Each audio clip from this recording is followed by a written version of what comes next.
પરિવાર મંત્રને માન આપીને અત્રે ઉપસ્થિત સર્વ ભાગ્યવાન શ્રોતાજન, આજે આવાછાણી પરિવારના આંગણે એમના મનોરથ સ્વરૂપે હોરી ફૂલફાગ રસિયાનું સુંદર આયોજન એમના જ ઘર આંગણે આજે અહીંયા યોજવામાં આવ્યો છે, તો અત્યંત આનંદ અને પ્રસન્નતાની વાત છે. આપણા પુષ્ટિ સંપ્રદાયમાં, આપણા વૈષ્ણવ સંપ્રદાયમાં આ હોરી ફૂલફાગ મહોત્સવનો અનેરો મહાત્મ્ય બતાવેલું છે. હોરી ફૂલફાગ એ એવો અવસર છે કે જ્યારે ભગવાન જોડે મિત્રતા સહજ થઈ જાય છે.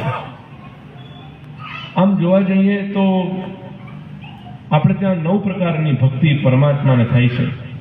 શ્રીમદ ભાગવતના અંદર પ્રહલાદજીએ 9 પ્રકારની ભક્તિ બતાવી. શ્રવણમ, કીર્તનમ, વિષ્ણુ સ્મરણમ, પાદ સેવનમ, અર્ચનમ, વંદનમ, દાસ્યમ, સખ્યમ, આત્મનિવેદનમ. 9 પ્રકારની ભક્તિ ના અંદર 2 પ્રકારની ભક્તિ એવી છે કે જે ભગવાન આપે, અને 7 પ્રકારની ભક્તિ છે એ વ્યક્તિએ પોતે સર્જિત કરવી પડે.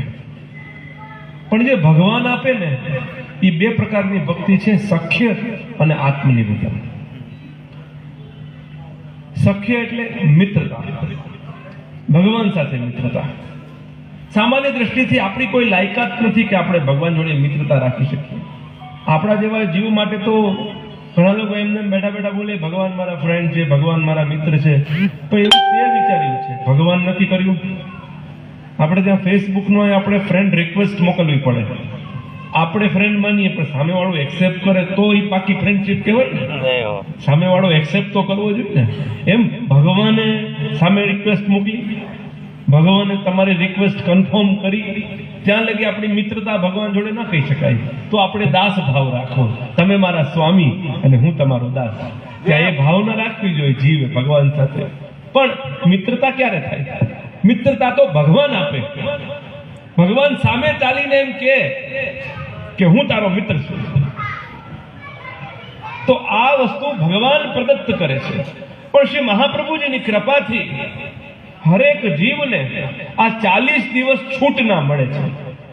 આપણે ત્યાં હોળીના 40 દિવસો હોય. વસંત પંચમી થી ચાલુ થાય અને હોળી સુધી એટલે ડોલ સુધી આ 40 જે દિવસ આપણને મળે છે ને, આપણે બહુ એવું વિશ્વાસપૂર્વક ને શ્રદ્ધાપૂર્વક માનીએ છીએ કે આ 40 દિવસમાં આપણે ફ્રેન્ડશિપ ભગવાન એક્સેપ્ટ કરે કે નહીં એની ચિંતા નહીં કરવાની. ભગવાને ત્યારે ફ્રી ઝોન રાખ્યો છે. એ ટાઈમમાં ભગવાને એકાઉન્ટ પબ્લિક કરી દીધું છે. તમારી ભાષામાં સમજાવું તો, ટેકનિકલ ભાષામાં, ત્યારે ભગવાને એ પબ્લિક કરી દીધું છે. પછી પાછું ભગવાન પ્રાઇવસી કરી લે છે. બાકીના દિવસોમાં ભગવાન પ્રાઇવેટ એકાઉન્ટ કરી લે છે. પણ આ 40 દિવસ ભગવાન પબ્લિક પર્પઝમાં થઈ જાય છે. એટલે પબ્લિક પર્પઝ એટલે મારો ધ્યેય સમજો, હું શું કહેવા માંગુ છું. મારો હાર્દ એ છે કે આપણે એના લાયક હોય કે ન હોય, છતાંય ભગવાન એ 40 દિવસ એ મિત્રતાને આપે છે. હોળી પ્રેમ રંગ ત્યોહાર, આ પ્રેમનો રંગ છે. તો ઈ જ્યારે તહેવાર આવે ને તો એ તહેવારમાં એ પરસ્પર મિત્રતા માટે એકબીજાને કહેવાની જરૂર નહીં. તમે આજે વ્રજમાં જાઓ ને તો વ્રજના અંદર તમને ઓળખતો હોય કે ન ઓળખતો હોય, તમને કલર લગાડશે, તમને ભરી મૂકશે. ઈ જયારે વિચાર નહીં કરે. પણ અત્યારે આડા દિવસોમાં તમે ગમે એમ કલર લગાડો જોઈએ, બરાબર ન થઈ શકે એમ. તો ઈ પોસિબલ નથી. ત્યારે આપણે એની પરમિશન લેવી પડે કે આપણા બેની મિત્રતા હોય તો થાય. પણ જ્યારે હોળી હોય તો હોલીમાં તો આપણે કે બુરા ન માનો હોલી, ત્યારે બુરું નથી માનવાનું, કેમ કે ત્યારે બધાને સહજ મિત્રતા હોય છે.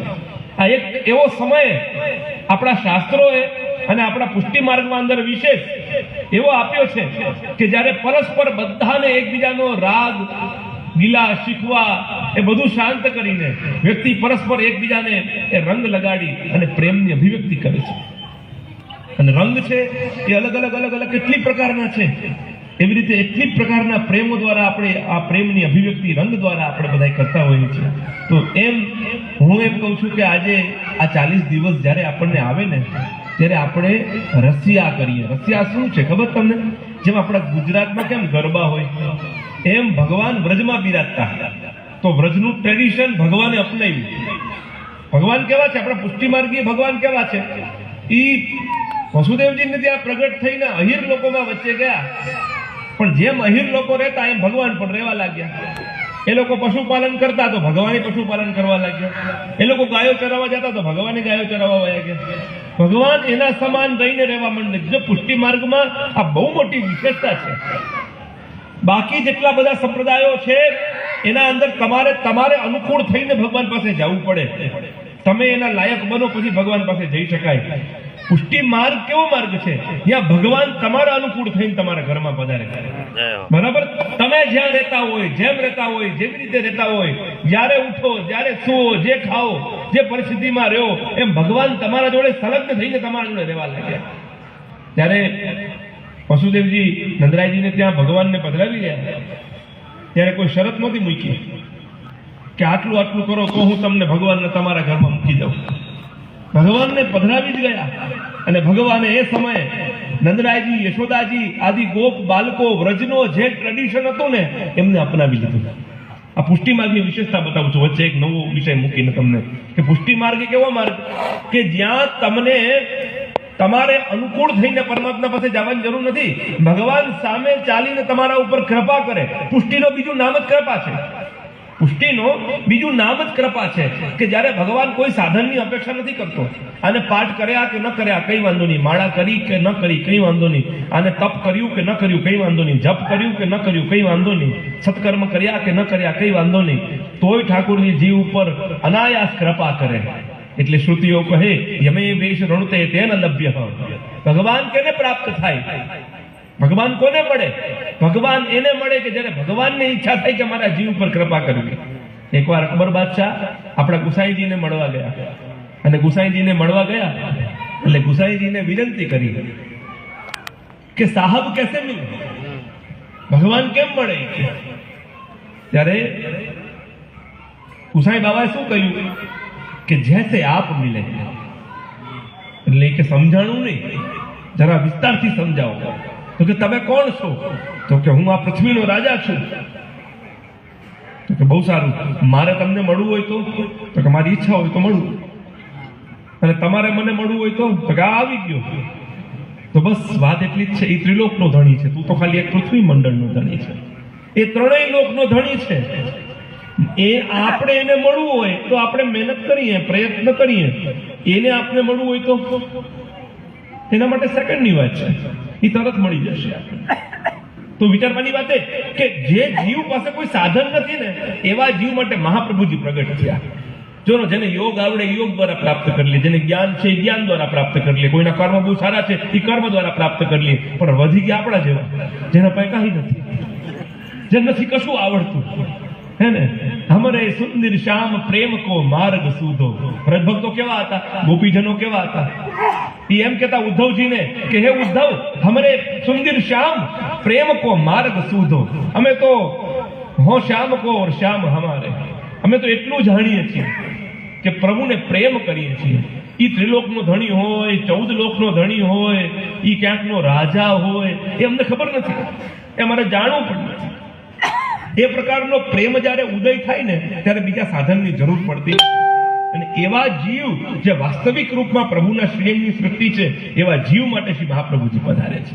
એટલે મુદ્દાની કહેવાની વાત એટલી કે આજે પુષ્ટિ માર્ગ એક એવો માર્ગ છે આપણા માટે કે જેના અંદર આ 14 દિવસ, માફ કરજો, આ 40 દિવસ એવા આપ્યા છે કે જ્યાં આપણે ભગવાન સાથે મિત્રતાનો અનુભવ કરી શકીએ છીએ.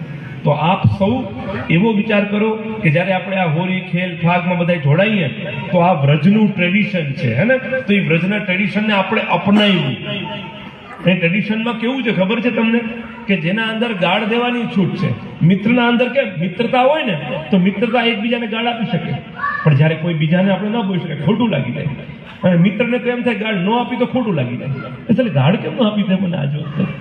જો ને તમે મિત્રતા તો ક્યારેક જીવનમાં અનુભવી હશે ને, તો મિત્રતાના અંદર તો એવું હોય કે કોઈ બહુ માનથી બોલાવે ને તોય મજા ના આવે, એ જ્યારે એની ભાષામાં બોલાવે ને તો જ આપણને આનંદ આવે. તો ભગવાને વ્રજભક્તોને આવી મિત્રતા આપી અને વ્રજભક્તોને એટલી છૂટ આપી કે આપણે ત્યાં ગારીના પદ ગવાય છે, આપણે ત્યાં ગારીના પદ ગવાય છે, આપણે ત્યાં એમ હરિ બે બાપને વિચવારો, ભગવાન એમ ગાળ દઈને કહે છે વ્રજ ભક્તો કે તું બે બાપનો છો, બરાબર? આવું કોણ કહી શકે? એના અંદર પ્રેમ હોય, સ્નેહ હોય, ભાવ હોય, કે જે એને એક સમાન માનતા હોય, ભગવાને કૃપા કરીને એને દાન કર્યું હોય. તો આવો સમય આપણને મળ્યો આ 40 દિવસનો, તો આપ ખૂબ ઉત્સાહથી આનંદથી આ રસિયામાં ઝૂમજો, આ રસિયાનો આનંદ પ્રાપ્ત કરજો. અને પુષ્ટિ માર્ગ એ બહુ જ ઉત્તમ માર્ગ છે, એને બરાબર બખૂબી સમજજો. જો તમે સદભાગી વૈષ્ણવ છો તો પોતાની જાતને બહુ ભાગ્યશાળી માનજો કે આપણે સંસારમાં રખડી રહ્યા હતા, શ્રી મહાપ્રભુજી બહુ કૃપા કરીને આપણને આ માર્ગમાં આપ્યા છે. જો કોઈ કૃપા આવી, બ્રહ્મ સંબંધ લેવા માટે આપણે કાંઈ નથી કરતા.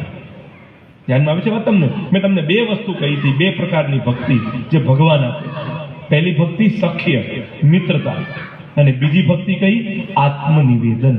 જે તમે બ્રહ્મ સંબંધ મંત્ર બોલો છો ને ગુરુદેવના સન્મુખ, જ્યારે તમારું બ્રહ્મ સંબંધ દીક્ષા થઈ છે, એ કૃપા કરીને મળે.